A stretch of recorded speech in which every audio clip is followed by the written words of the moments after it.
Every single day, billions of people around the world interact with one of the most recognizable symbols of American power. It's not the flag, it's not the Constitution. It's a thin rectangle of green and white paper that fits neatly inside a wallet, the United States dollar bill. You pull it out without thinking, you hand it over at a register, you leave it as a tip, you fold it into a birthday card. It feels permanent, it feels like it's always been there, like the dollar bill has existed as long as America itself. But here's the thing, it hasn't. The modern dollar bill, the small green standardized note that you carry today, did not exist until 1929. That's right, for over 150 years after America declared independence, there was no dollar bill as you know it. And before that, the story of what Americans actually used as money is so chaotic, so bizarre, and so full of fraud, desperation, and political warfare that it changes the way you think about the little piece of paper sitting in your pocket right now. So let me take you back not to 1929, but much further, back to a time when the dollar wasn't even American, back to a time when money in this country was a complete and total mess. Long before there was a United States of America, there was a currency problem. The 13 colonies that would one day form the nation were, for all practical purposes, cash-starved. England controlled the colonial economy with an iron grip, and one of the most effective tools of that control was monetary. The British Crown forbade the colonies from minting their own coins. Think about that for a second. Here were millions of people building farms, running businesses, trading goods, but they weren't allowed to create their own money. It was a deliberate strategy of economic dependence, and it worked beautifully for England at least. So what did the colonists actually use? They used whatever they could get their hands on, and the most common form of money circulating through the colonies wasn't British at all. It was Spanish. The Spanish silver dollar, also known as the piece of 8, became the de facto currency of colonial America. These were large, heavy silver coins, roughly 38 millimeters in diameter, minted from the seemingly bottomless silver mines of Mexico, Peru, and Bolivia. Spain had been producing them since 1497, and because of their consistent weight and high silver purity, they became trusted around the world, from the trading posts of the East Indies to the docks of Philadelphia. The name piece of 8 comes from the fact that the coin was worth 8 smaller Spanish units called reales. And here's a detail that most people don't know. When colonists needed to make change, they literally cut the coin into pieces, like slicing a pie. 2 of those pieces equal a quarter of the dollar, and that's exactly where the expression 2 bits comes from. Even today, when an older American says 2 bits, they're unknowingly referencing a Spanish silver coin from the 15th century. And this is where the very word dollar enters the story, because the colonists started calling the Spanish piece of 8 a dollar, borrowing from the German word Taler, which referred to a similar large silver coin from Central Europe. The American dollar, the very concept of it, was born from a Spanish coin and a German word. There was nothing uniquely American about it at all. Not yet. But Spanish coins weren't the only game in town. Colonists also used British pounds, French livres, Dutch guilders, and Portuguese real. Imagine walking into a general store in 1750 and trying to buy a sack of flour. The merchant behind the counter might be holding 5 different currencies from 5 different empires, each with a different weight of gold or silver, each worth a different amount depending on which colony you were standing in. It was absolute chaos. And then there was the barter system. In places where coins were especially scarce, colonists traded directly in commodities. Tobacco served as legal tender in Virginia and Maryland. Beaver pelts functioned as money in the northern colonies. Rice was currency in South Carolina. In Massachusetts, wampum, strings of polished shell beads used by indigenous peoples, was briefly recognized as legal tender. You could literally pay your taxes with shells. This was not a functioning monetary system. This was improvisation on a continental scale. Some colonies tried to solve the problem by printing their own paper money. Massachusetts was the first, issuing bills of credit in 1690 to pay soldiers returning from a failed military expedition against French Canada. Other colonies followed, but these notes had no standardization. A note from New York was worth a different amount than one from Pennsylvania. Their value fluctuated wildly, and critically, there was no central authority backing them. They were promises on paper, and whether those promises were kept depended entirely on the colony that issued them. When Britain passed the Currency Acts of 1751 and 1764, they effectively banned the colonies from printing legal tender paper money altogether, which only deepened the monetary crisis and, not coincidentally, deepened colonial resentment toward the crown. And then the Revolution came, and with it came the first real attempt at a national American currency, one that would end in spectacular disaster. In 1775, the Continental Congress faced a staggering problem. They were fighting a war against the most powerful empire on earth, and they had no money to pay for it. The new Congress had no power to tax the colonies. There was no national treasury. There was no central bank. There was barely a functioning government at all. And yet they needed to feed, clothe, and arm an entire army. Their solution was to print money. Beginning in June of 1775, the Continental Congress authorized the issuance of paper notes called Continentals. These notes were denominated in Spanish milled dollars because the Spanish piece of 8 was still the most trusted unit of currency on the continent. Over the next 4 years, Congress ordered 11 separate emissions of continental currency, totaling roughly $242 million in face value. Now, here's where the theory met reality. These notes were not backed by gold. They were not backed by silver. They were backed by a vague promise that future tax revenues from the states would eventually redeem them. In other words, the revolutionary government was asking people to trust that a country that didn't yet exist would one day be wealthy enough to make good on these slips of paper. It was, in a sense, the first great American leap of faith.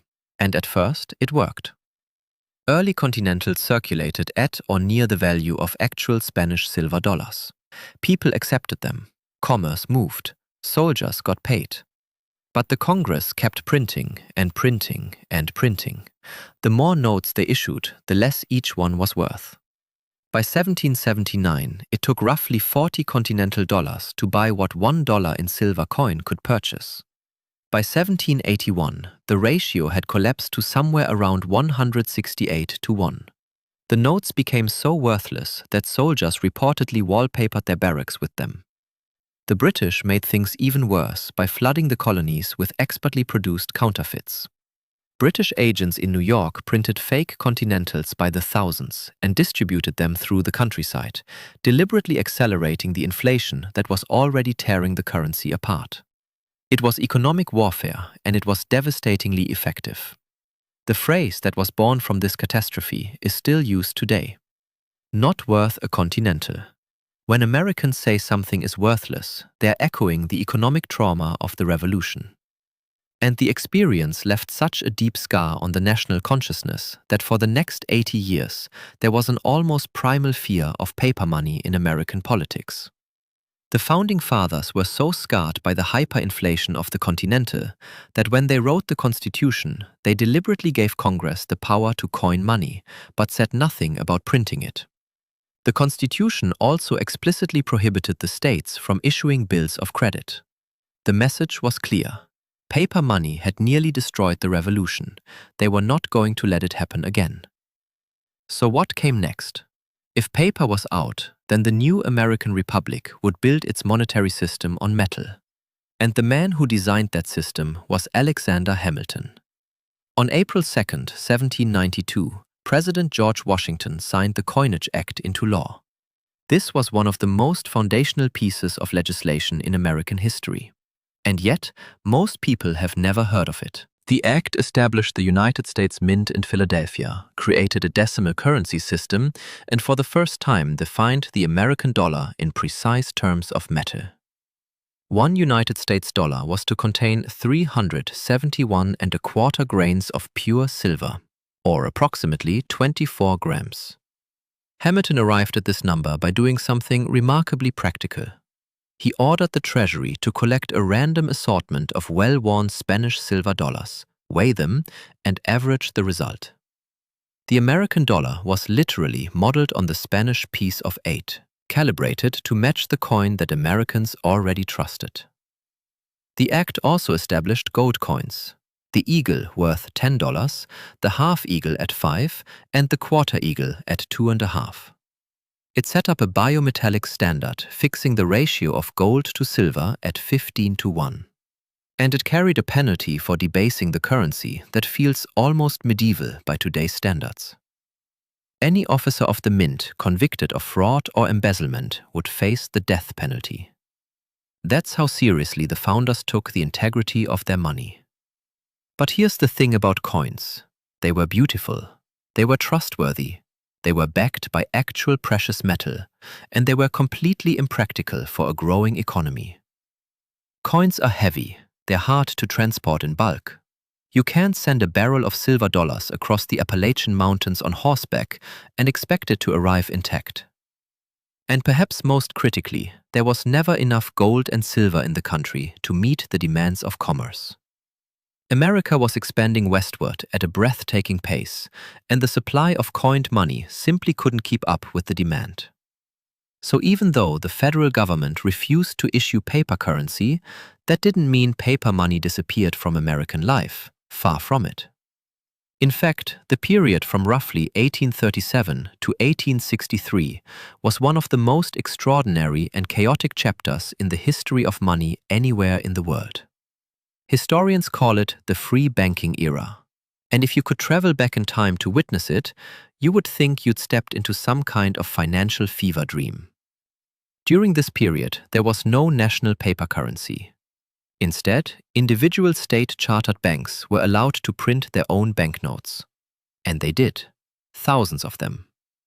By the 1850s, there were an estimated 8,000 different kinds of paper money circulating in the United States, printed by roughly 1,600 state banks, each with their own design, their own denomination, and their own level of trustworthiness. With so many different note designs in circulation, it was nearly impossible for an ordinary shopkeeper to know which bills were real and which were fake.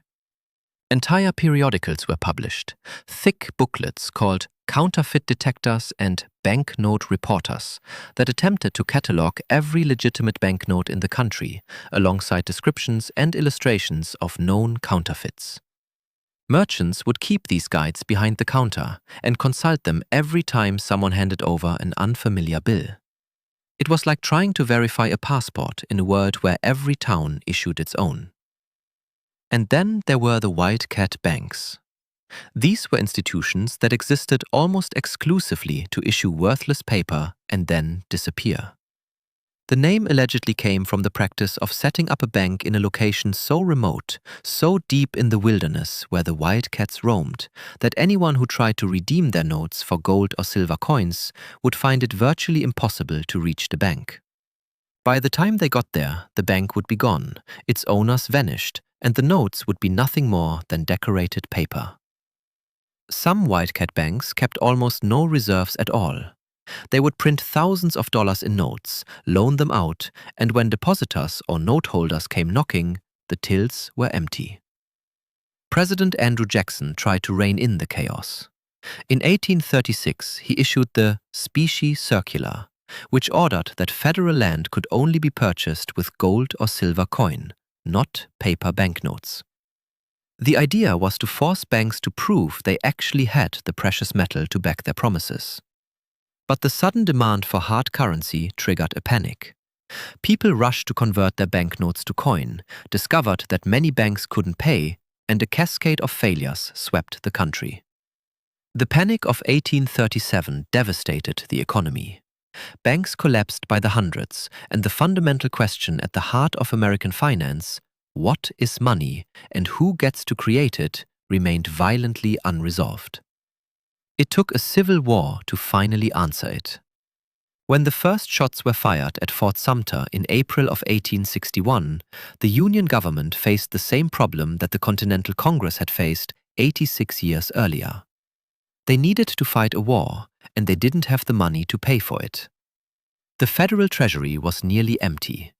Gold and silver reserves were dangerously low, and the cost of fielding an army of hundreds of thousands of men was climbing by the day. The initial response was cautious. In July of 1861, Congress authorized the Treasury to print $60 million in demand notes, issued in denominations of $5, $10, and $20. These were the first pieces of paper currency issued directly by the United States federal government since the ill-fated Continentals of the Revolution. And they were printed with green ink on the back, which is why people immediately started calling them greenbacks, a nickname that would outlast the notes themselves and eventually become a slang term for American money that's still used today. Now, these demand notes were actually quite solid. They could be exchanged for gold or silver coin on demand at the Treasury, which gave them real credibility. But the problem was scale. The war was burning through money faster than the government could print it. People were rushing to redeem their demand notes for gold, draining the Federal Reserves at an alarming rate. By December of 1861, the government had to suspend gold redemption entirely. The promise printed on each note that you could exchange it for precious metal was no longer being honored. So Congress took a dramatic step. On February 25, 1862, they passed the Legal Tender Act, which authorized the issuance of a new kind of paper currency called United States notes. These were different from demand notes in one critical way. They were not redeemable for gold or silver. They were fiat currency backed by nothing more than the credit and authority of the federal government. For the first time since the disastrous Continental, the United States was printing money that had no metal behind it, and Congress printed a lot of it. By the end of the war, roughly $450 million in greenbacks and related notes had been pumped into the economy. The bills came in denominations ranging from $1 all the way up to $10,000, and they looked nothing like the bills you carry today. They were large, nearly 7.5 inches wide and over 3 inches tall, about 30% bigger than a modern bill. They were crowded with elaborate engravings, intricate borders, and dense text. The designs were different for each denomination, each type, and each series. They were in their own way works of art, but they were also deeply confusing. And here's a detail that surprises most people. The very first $1 bill ever issued by the United States, printed in 1862, did not feature George Washington. It featured Salmon P. Chase, the Secretary of the Treasury under Abraham Lincoln. Chase was the man who oversaw the creation of the national currency, and he made the rather self-serving decision to put his own face on the inaugural dollar. It wasn't until 1869 that Washington's portrait replaced Chase's on the $1 note. But the greenbacks were only one kind of money circulating during and after the Civil War. This is where the story gets really complicated, because the federal government didn't just issue one type of paper currency. It issued several, all at the same time, all in different colors with different legal properties and different backing. First, there were the United States notes, the greenbacks, with their distinctive red treasury seals. Then in 1863, Lincoln signed the National Currency Act, which created a new national banking system. Under this system, federally chartered banks were authorized to issue their own notes, called national banknotes, backed by United States government bonds, that the banks had to purchase and deposit with the Treasury. This served a dual purpose. It created a more uniform and trustworthy paper currency, while simultaneously forcing banks to buy government bonds, which helped finance the war. Over 12,000 national banks eventually participated in the system, each issuing notes that bore the name of the individual bank, alongside standardized federal designs. So you might have a $5 note from the First National Bank of Cleveland that looked similar to, but not identical to, a $5 note from the National Bank of Chicago. A 10% tax was levied on state banknotes, which effectively killed off the old wildcat system and forced most state banks to either convert to national charters or stop issuing paper money. Then came silver certificates, beginning in 1878. These were backed by actual silver dollars held in the Treasury, and they were introduced as part of the ongoing political battle between silverites, who wanted more money in circulation, and gold bugs, who wanted to restrict the money supply to gold-backed currency. Silver certificates came in denominations from $1 all the way up to $1,000, and they featured blue Treasury seals. And then in 1882, gold certificates entered the picture. These were backed by gold coin or gold bullion deposited with the Treasury, and they featured orange or gold-colored seals. They circulated primarily among banks and wealthy individuals making large transactions. So imagine yourself as an ordinary American in, say, 1890. You reach into your pocket and you might pull out a greenback United States note with a red seal, or a national banknote from your local bank, or a silver certificate with a blue seal, or gold certificate with an orange seal. Each note looked different. Each had different legal backing. Each had a different relationship to precious metal. They were all technically dollars, but they were not the same kind of dollar. Keeping track of what your money actually meant required a level of financial literacy that would challenge most people today. And the bills themselves were enormous. All of these notes, regardless of type, were printed in what's now called the large size format. They measured roughly 7 3/8 inches by 3 1/8 inches. Compare that to a modern bill, which is 6.14 inches by 2.61 inches. These old notes were significantly wider, taller, and more cumbersome. They didn't fold neatly into a modern wallet because the modern wallet hadn't been designed yet. People carried their money in large leather billfolds, coat pockets, or metal money clips. The designs were lavish by today's standards. Elaborate engraved borders, allegorical figures, detailed vignettes of historical scenes, depictions of Native Americans, mythological characters, industrial imagery, eagles, ships, all rendered in the meticulous hand-engraved style of the era. Some of these notes are considered masterpieces of graphic art. The 1896 educational series of silver certificates is particularly famous. The $1 note featured a female figure representing history, instructing a young boy set against a backdrop of the Washington Monument and the Capitol Dome. These were not the austere utilitarian notes we carry now. They were detailed, ornate, and visually stunning. But beauty came at a cost. These large notes were expensive to print. They used more paper, more ink, and required larger printing presses. And as the 20th century dawned, the sheer variety of currency types in circulation was becoming a logistical nightmare. The federal government was simultaneously maintaining greenbacks, national banknotes, silver certificates, gold certificates, and after 1914, a brand new type of currency that would eventually consume all the others: Federal Reserve notes. Now, the cracks in the system became painfully obvious during the Panic of 1907. When a failed attempt to corner the stock of United Copper Company triggered a cascade of bank runs across New York City, the entire financial system nearly collapsed.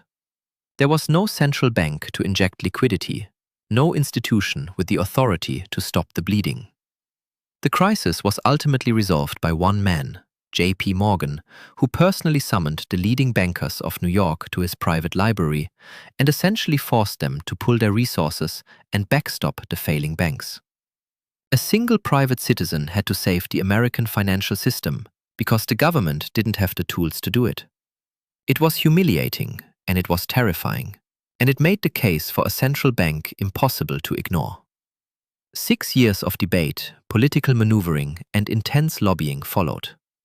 The Money Trust investigation of 1912, led by the Pujo Committee in Congress, revealed the shocking degree to which a small cabal of bankers controlled the nation's credit and money supply. The findings electrified the public and gave reformers the political ammunition they needed. On December 23, 1913, President Woodrow Wilson signed the Federal Reserve Act into law. This was the moment that truly redefined American money. The Act created the Federal Reserve System, a network of 12 regional reserve banks overseen by a central board in Washington. And critically, it authorized the issuance of Federal Reserve notes, a new form of paper currency that would eventually become the only type of money the government printed. The first Federal Reserve notes entered circulation in 1914 in denominations from $5 to $100. At first, they were just one more variety of paper money in a system that was already overflowing with different kinds. But they had one crucial advantage. The Federal Reserve could expand or contract the supply of these notes to match the needs of the economy. This was the elastic currency that reformers had been demanding for decades. No more seasonal panics when farmers needed cash at harvest time and there wasn't enough to go around. No more banking crises triggered by a rigid, inflexible money supply. The Federal Reserve could, in theory, smooth out the booms and busts that had plagued American finance since the beginning. But even with this new system in place, the physical appearance of American money remained stuck in the 19th century. Large notes in multiple varieties, all circulating simultaneously, all different sizes, all different colors, all slightly different designs. It was efficient enough for a nation of 70 million people. But by the late 1920s, America had grown to over 120 million. The cost of producing all that oversized currency was staggering. And so we arrive at 1929, the year everything changed. On July 10, 1929, the United States government began issuing a completely redesigned series of paper currency.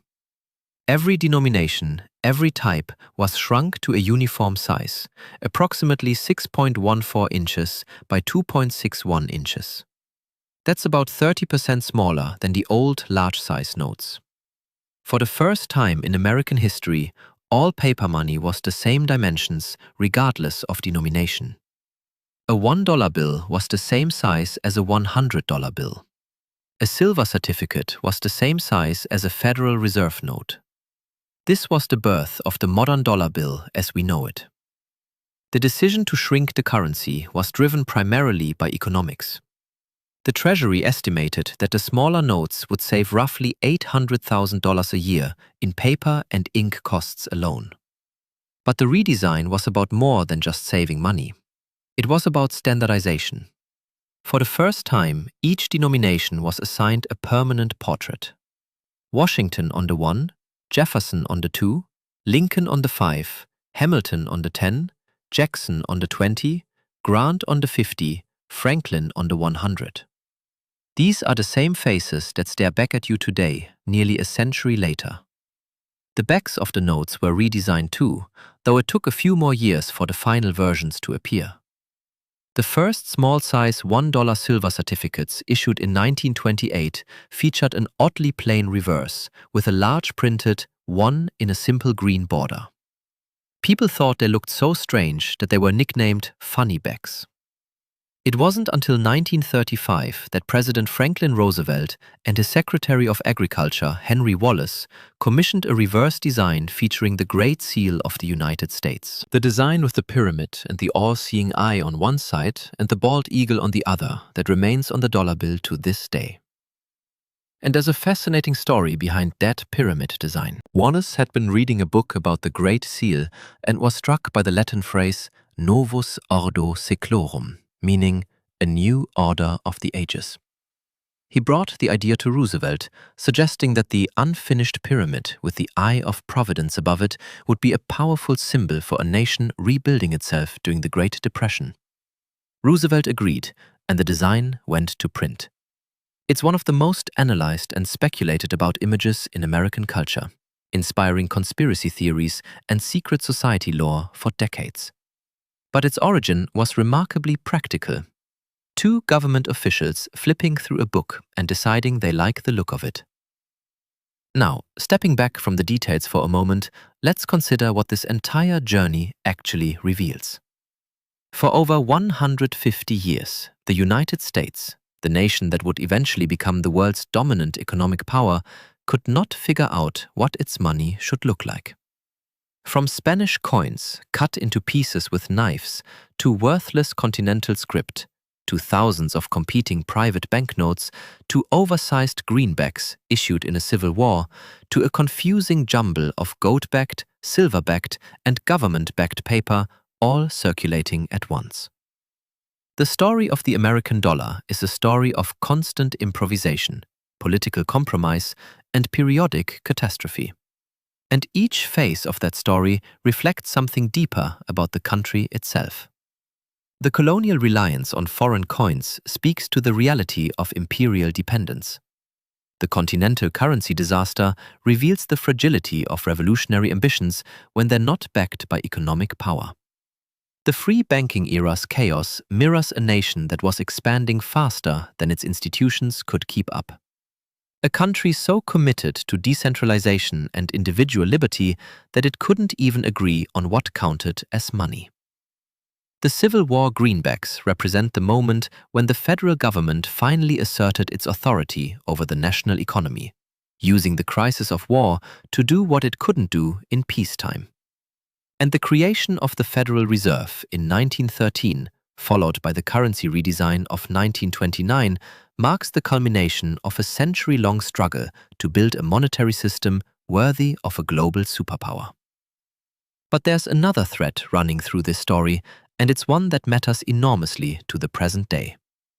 Every major change in American currency was driven not by rational planning, but by crisis. The Continental was born from the desperation of revolution. The greenback was born from the desperation of civil war. The Federal Reserve was born from the panic of 1907, when the entire banking system nearly collapsed and had to be rescued by a single private citizen, J.P. Morgan, because there was no central bank to act as a lender of last resort. And the 1929 redesign arrived just months before the stock market crash that triggered the Great Depression. A crisis that would transform the dollar yet again when Roosevelt took the country off the gold standard in 1933. Over and over, the pattern repeats. The system works until it doesn't. Then the crisis forces a change. And then the new system works until it doesn't either. It raises a question that feels especially relevant right now in a world where the dollar's dominance is being challenged by digital currencies, by the rise of the Chinese yuan, by talk of de-dollarization among the BRICS nations. If the history of the dollar teaches us anything, it's that the money we use is never as permanent as it feels. Every generation assumes their currency is the natural order of things. The colonists trusted Spanish silver, the revolutionaries trusted continentals, the Victorians trusted gold, the 20th century trusted the Federal Reserve. And each of those systems at some point came undone. The dollar bill sitting in your wallet right now, that little green rectangle with George Washington's unsmiling face, is not a timeless artifact. It's a snapshot of a specific moment in a very long and very messy story. It carries within it the echoes of Spanish mines, of revolutionary printing presses, of wildcat banks and Civil War battlefields, of political backroom deals and financial panics. It is, in a very real sense, the product of over 500 years of trial, error, fraud, genius, and compromise. And the next time you pull one out to buy a coffee, maybe take a second to look at it. Really look at it. Because that simple piece of paper is anything but simple. It is one of the most extraordinary inventions in human history, and the fact that we take it for granted is perhaps the most remarkable thing about it of all. If you found the story as fascinating as I did, please make sure to hit that like button and subscribe to the channel.